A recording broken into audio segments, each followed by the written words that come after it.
80 tahun generasi membangun negeri. Kalau tadi kita sudah bicara mengenai kontribusi dari sektor mineral dan pertambangan. Nah, ada yang menarik, sektor pangan yang sekarang ini kalau ibu-ibu kan udah mulai pening kepalanya, banyak harga yang fluktuasi, mulai dari beras, minyak, dan lain-lain. Nah, ada kontribusi dari kelompok usaha Bakri, yakni dengan Padi Gogo. Nah, kita ingin tahu lebih jauh lagi, Pak Anin, silakan Pak Anin.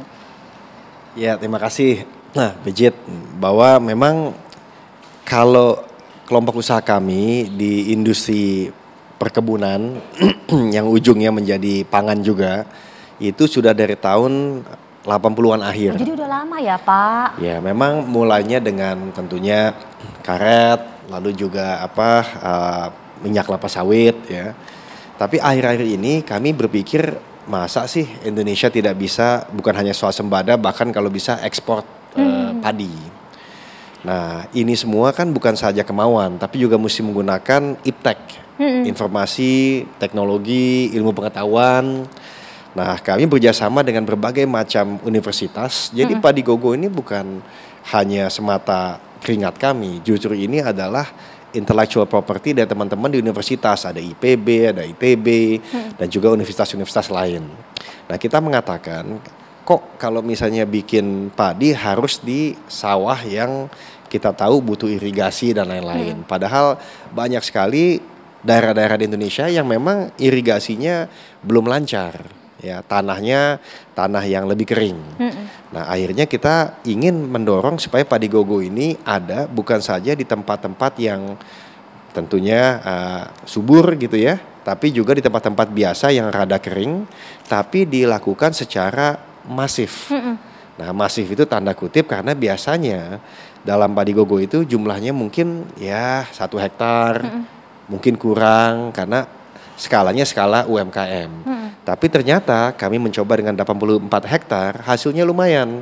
Kita mulai Oktober lalu tahun 2021-2022 di Februari tanggal 11-12 lah tahun ini kita panen. Dan panennya ternyata lumayan. Kira-kira target kami hampir tercapai, yaitu 5 juta ton per hektar. Sedangkan ya memang kalau yang pakai irigasi segala macam bisa lebih 8, 7. Tapi untuk suatu yang kering itu cukup baik. Nah, jadi yang lucu tuh waktu kita mau panen semuanya nanya pakai sepatu apa, karena takut sepatunya kotor. Ternyata pulang di sana karena tanahnya juga kering ya nggak kotor, bahkan masuk ke tanah-tanah. Nah, maksudnya ke dalam sawah gitu. Nah, jadi itulah salah satu kontribusi kami. Kami sudah coba sendiri ininya. Tapi ada rencana perluasan Pak itu nanti? Ingin sekali, bahkan bukan saja perluasan dengan tanah yang kami punya, bahkan bukan tidak mungkin kita buat ya programnya inti plasma dan bukan saja milik kami, tapi juga milik masyarakat. Karena menurut saya dengan teknologi ya ini bisa diskalakan lebih cepat. Jadi ini istilahnya ya mendemokratisasi pertanian. Supaya naik kelas ya Pak, ya, teknologinya. supaya bisa lebih mantap lagi. Ya. Jadi memang udah maksimalisasi supaya ketahanan pangan ini makin terjaga. Nah, itu salah satu yang kemudian digiatkan oleh kelompok usaha Bakri. Tapi bicara mengenai perluasan manfaat, 80 tahun generasi membangun negeri. Nah, rencananya apa kemudian yang akan dilakukan Kak Syala? Ya, jadi seperti yang udah kita sebut dari tadi kan, jadi tema utama dari ulang tahun ke-80 tahun ini adalah generasi bangun negeri. Nah, atas itu pertama kita ada beberapa program, salah satunya adalah namanya program Kita Satu. Nah, itu adalah program pemberdayaan komunitas melalui pendanaan yang tujuannya untuk membangun masyarakat.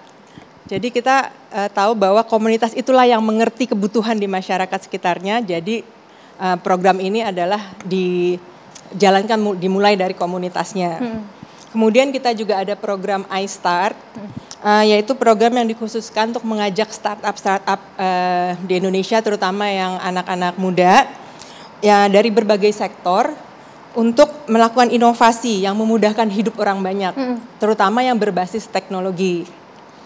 Nah, dan berikutnya adalah Genmaker. Genmaker itu merupakan program yang mengajak netizen di Indonesia untuk membuat konten kreatif yang dapat menginspirasikan orang lain supaya saling untuk membangun semua bersama gitu. Jadi saling menguatkan, sharing informasi, sharing teknologi, kira-kira begitu ya Kak ya. Ada target-target khusus nggak sih yang disasar Kak? misalnya anak muda ataukah kemudian Iya. sebenarnya Kak Syala harus cerita ini. Memang ini terutama untuk anak muda, generasi milenial dan Gen Z ya istilahnya. Tapi kalau kita bicara Gen Z, Gen Y, nah ini nggak jauh-jauh dari media. Tadi ada upaya untuk mendorong mulai dari Gen Maker, iStart, Kita Satu, dan lain-lain. Pak Anin, ini medianya juga mau dibangun begitu berarti ya Pak ya? Untuk menyasar anak muda supaya makin teredukasi. Boleh pakai mic Pak Anin. Memang itu tantangan sendiri, Bridget, karena memang yang namanya media itu kan sekarang udah lebih cepat daripada ya apa yang kita mimpikan dahulu. Dulu tuh kita bermimpi secara tradisional. Kita membuat konten, kita menyajikan, mendapatkan rating, syukur-syukur mendapatkan iklan. Tapi sekarang di era digital seperti ini ya bisa memotong seluruh mata rantai. Bahkan konten creatornya pun juga udah bisa individu. Jadi relevansi suatu media yang intinya medium lah di tengah-tengah itu menjadi ya lebih kecil. Nah, akan tetapi karena kita mempunyai infrastruktur, Indonesia juga ya 17.500 pulau, nah dan nggak semuanya juga ingin membayar data. Nah, yang namanya TV ini kelihatannya akan berkembang secara digital, tapi berdampingan dengan ya digital application. Jadi kita mesti berpikir lebih maju, ya. Bahkan juga mesti bekerja sama bukan saja dengan konten-konten produser yang berupa institusi, tapi juga individu yang biasa disebut sebagai influencer. Jadi kedepannya ya kita berharap bukan saja media yang kita lihat, alhamdulillah nih dengan TV One, Antv, FIFA.co.id, tapi mudah-mudahan ada lagi turunan-turunan yang lain. Kata kuncinya ke depan adalah konten dan juga digital distribution. Nah, konten itu bukan saja mesti baik diterima, tapi juga mesti ada intellectual property-nya sendiri. Nah, lalu kalau digital distribution, nah ini berubah terus. Karena kita lihat jagoannya juga berubah kan. Mulai dengan email waktu Microsoft, lalu dengan Google, lalu dengan Facebook, dengan semuanya lah sampai ke Twitter, TikTok gitu. Jadi kita mesti melihat dengan baik gitu. Dan kelihatannya juga ini mesti berkolaborasi dengan platform-platform dalam negeri dan luar negeri. Karena pemain-pemain luar negeri pun juga ingin melihat pangsa yang menggiurkan kan.